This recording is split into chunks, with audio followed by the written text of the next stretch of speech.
ओम त्रिदेवीभ्यो नमः। आपका त्रिशक्ति हीलिंग में पुनः स्वागत है।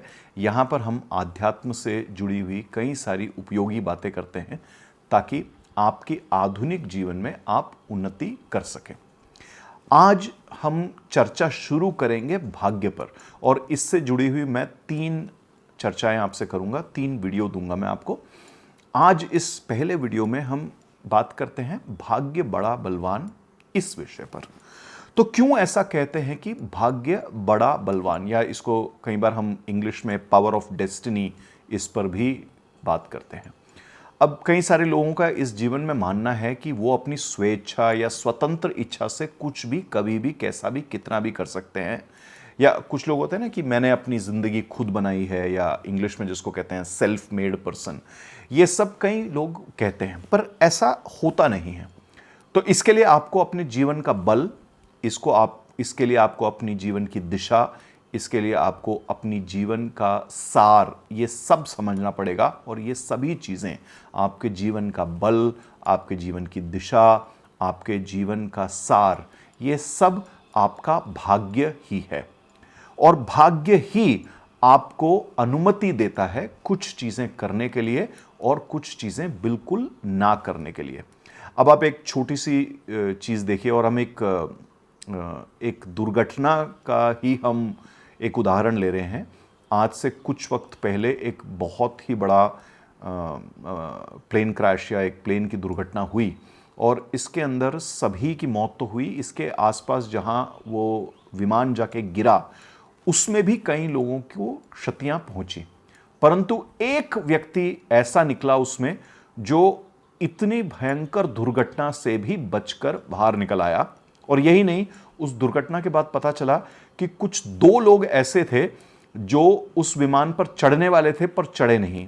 उनमें से एक को कोई बीमारी हुई और उसको बोला गया कि आप अभी नहीं, बाद में जाए, तो वो विमान पर नहीं चढ़ा। और एक दूसरा इंसान किसी कारणवश एयरपोर्ट तक सही वक्त पर पहुंच ही नहीं पाया। अब इसको आप क्या कहेंगे और आप कैसे समझेंगे?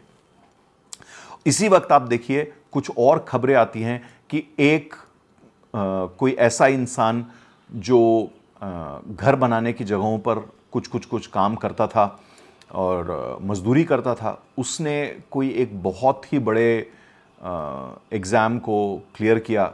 मेरे ख्याल ये आईआईटी का कुछ एग्ज़ाम था। ऐसे ही एक खबर आई कि केरल में एक कूली ने, जो रेलवे स्टेशन पर वाईफाई आता है, उस वाईफाई के द्वारा पढ़ाई करके पहले केरला सिविल सर्विसेज के एग्ज़ाम को क्लियर किया, और उसके बाद जब वो भी उसको पूरी सफलता नहीं लगी, तो फिर उसने दोबारा पढ़ाई करके कहीं एक आईएएस का भी एग्ज़ाम क्लियर किया। तो इन सब चीज़ों को हम कैसे समझ पाएंगे, इसको देखते हैं अब। तो भाग्य को समझने के लिए सबसे पहले तो ये समझें कि एक व्यक्ति जिस भी प्रकार से अपने जीवन का आरंभ करता है और जिस भी प्रकार की उसकी जीवन में परिस्थितियां बनती हैं, ये सभी उस इंसान के भाग्य का ही हिस्सा है। पैदा होते ही कुछ लोगों की माँ की मृत्यु हो जाती है, बहुत जल्दी किसी के पिता की मृत्यु हो जाती है, या दोनों माँ बाप होते हुए भी घर में धन दौलत नहीं होती, या कोई सुख शांति नहीं होती, या कभी इंसान ऐसी जगह पैदा हो जाता है, ऐसे देश में पैदा हो जाता है जहां अस्थिरता बनी हुई है, जहां महामारियां फैली हुई हैं, जहां किसी प्रकार की कोई आर्थिक उन्नति नहीं है।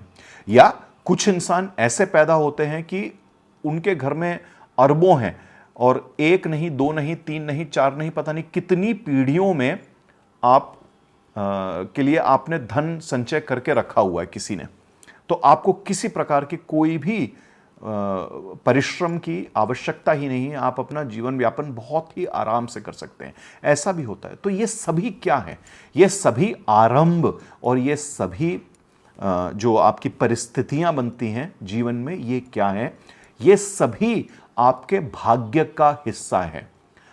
और इसी भाग्य के हिस्से में, इन्हीं आरंभों में, इन्हीं परिस्थितियों में यह भी होता है। और इस दूसरी बात को याद रखें कि आप जिन लोगों से मिलते हैं अपने जीवन में, जिन निमित्तों से आप गुजरते हैं, या जिन निमित्तों का आपके लिए निर्माण होता है, या जिस प्रकार की आप क्षमताएं जीवन में प्राप्त करते हैं या जिस प्रकार के संदर्भ आपके जीवन में आते हैं, ये सभी भी आपके भाग्य का हिस्सा है। किसी को बहुत अच्छा विज्ञान का या गणित का टीचर मिल जाता है और वो बहुत कुछ कर लेता है उस विषय में। किसी को पाठशाला नहीं होते हुए भी कई तरह की कलाएं मिलती हैं, बहुत कुछ कर जाता है। कोई ब्राह्मण के घर में पैदा होते हुए भी न वेद, न आचरण, न पूजा पाठ, न कर्मकांड कुछ भी नहीं सीख पाता। कोई राजा के घर में पैदा होता है और सिर्फ बर्बादी लाता है।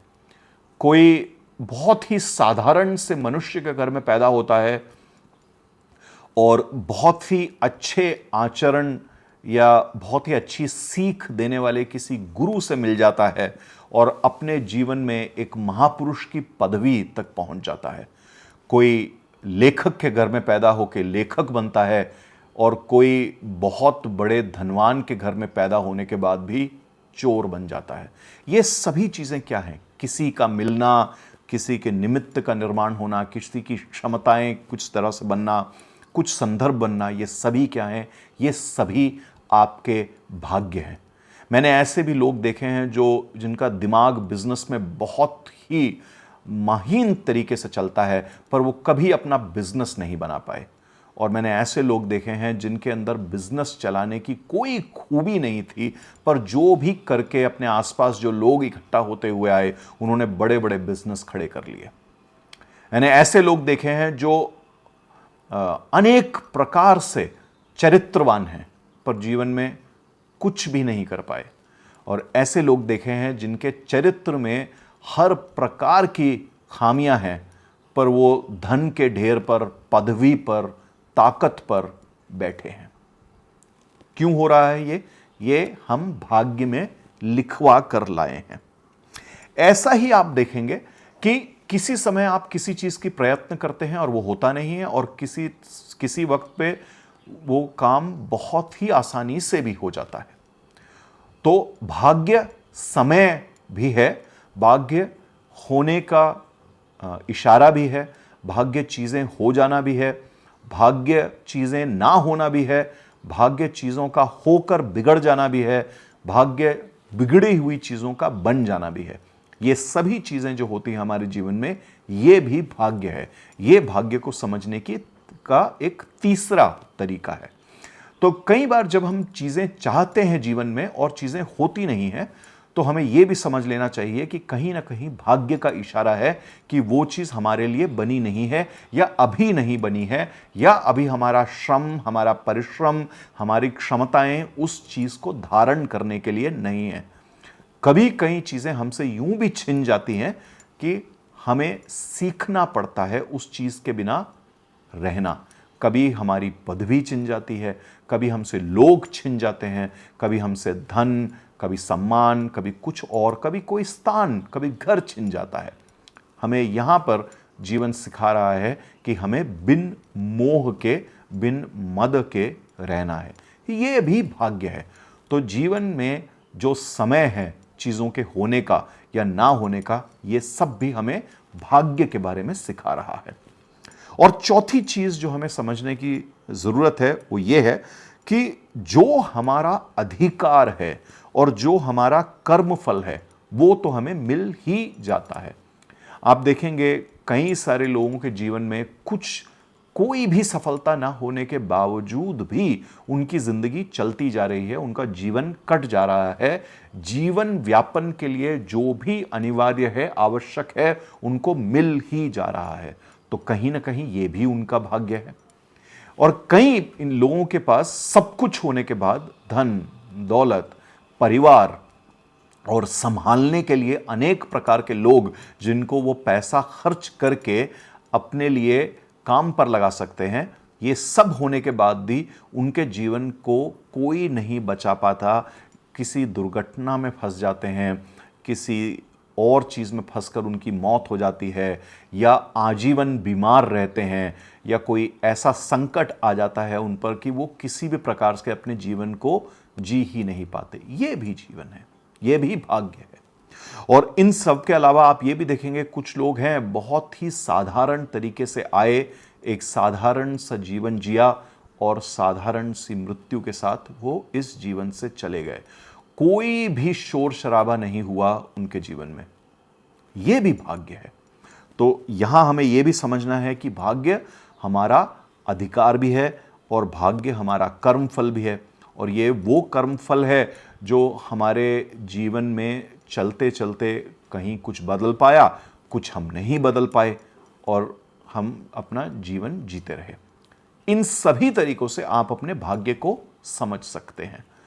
तो मैं पूर्णतः आपको यह कहूंगा कि आप सबसे पहले अपने जीवन पर विचार करें, यह विचार करें कि आपके जीवन का आरंभ किस प्रकार हुआ, आपकी किस प्रकार की परिस्थितियां बनी।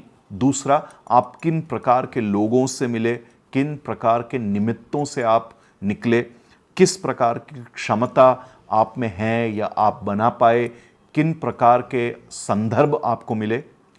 तीसरा, आप ये समझिए कि समय का आपके जीवन में क्या प्रभाव रहा, किस प्रकार से किस वक्त चीज़ें हुई, किस प्रकार से किस वक्त चीज़ें नहीं हो पाई, होकर बिगड़ी, बिगड़कर बनी।